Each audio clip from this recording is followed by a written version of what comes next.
ભગવાન બિરસા મુંડાની 150મી જન્મજયંતિ નિમિત્તે લીમખેડા ખાતે જનજાતીય ગૌરવ વર્ષની ઉત્સાહભેર ઉજવણી કરાઈ। જનજાતીય ગૌરવ યાત્રામાં સહભાગી થતા ગુજરાત રાજ્યના આદિજાતિ તથા અન્ન અને નાગરિક પુરવઠા વિભાગ મંત્રી શ્રી પી.સી. બરંડા તેમજ કૃષિ અને ખેડૂત કલ્યાણ, પશુપાલન સહકાર અને ગૌસંવર્ધન મંત્રી શ્રી રમેશભાઈ કટારા મહાનુભાવના વરદ હસ્તે આદિવાસી સમાજના તેજસ્વી તાલાઓ તેમજ વિવિધ સ્પર્ધાના વિજેતાઓને પ્રમાણપત્ર આપી સન્માનિત કરાયા।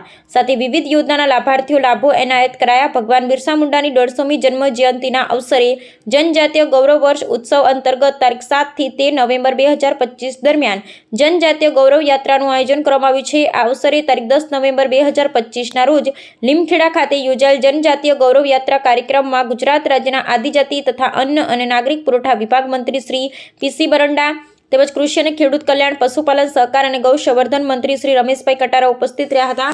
આ રથયાત્રામાં સાંસદ શ્રી જસવંતસિંહ ભાભોર, જિલ્લા પંચાયત પ્રમુખ શ્રી કરણસિંહ ડામોર, ધારાસભ્યશ્રીઓ સહિત અન્ય પદાધિકારીશ્રીઓ તેમજ મહાનુભાવો પણ સહભાગી બન્યા। જનજાતીય ગૌરવ યાત્રા કાર્યક્રમમાં કૃષિ, ખેડૂત કલ્યાણ, પશુપાલન સહકાર અને ગૌસંવર્ધન મંત્રી શ્રી રમેશભાઈ કટારાએ જણાવ્યું હતું કે આપણા આદિવાસી ભાઈ બહેનો મહેનતુ, દેશભક્ત, જળ, જમીન અને જંગલ સાથે જોડાયેલા છે। આ માત્ર એક કાર્યક્રમ નથી, પરંતુ આદિવાસી સમાજ માટે ઉત્સવ સમાન છે। ભગવાન બિરસા મુંડાએ આપણી આઝાદી માટે અંગ્રેજો સામે પોતાના સાથીઓ સાથે લડત આપી શહીદી વહોરી હતી। એમ કહેતા એમણે આદિજાતિ વિકાસ માટેની સરકારશ્રીની વિવિધ યોજનાઓ વિશે માહિતી આપી।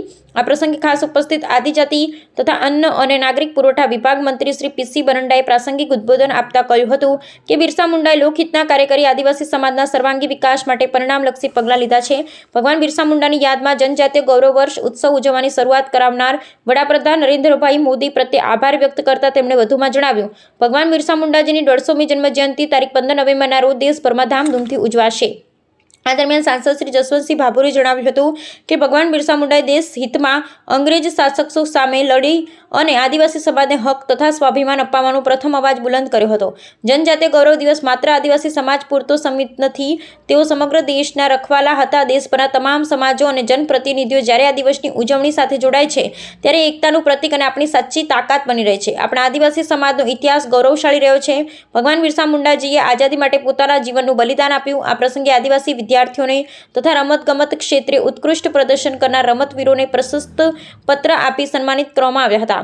એ સાથે વિવિધ યોજનાકીય લાભોના વિતરણ કરાયા હતા। આ કાર્યક્રમમાં પ્રાયોજના વહીવટદાર શ્રી દેવેન્દ્ર મીના સહિત દાહોદ જિલ્લા વહીવટી તંત્રના અધિકારી શ્રી, પ્રાંત અધિકારી શ્રી, તાલુકા વિકાસ અધિકારી શ્રી, મામલતદાર શ્રી, સરપંચ શ્રી અને મોટી સંખ્યામાં દાહોદના નાગરિકો ઉપસ્થિત રહ્યા હતા।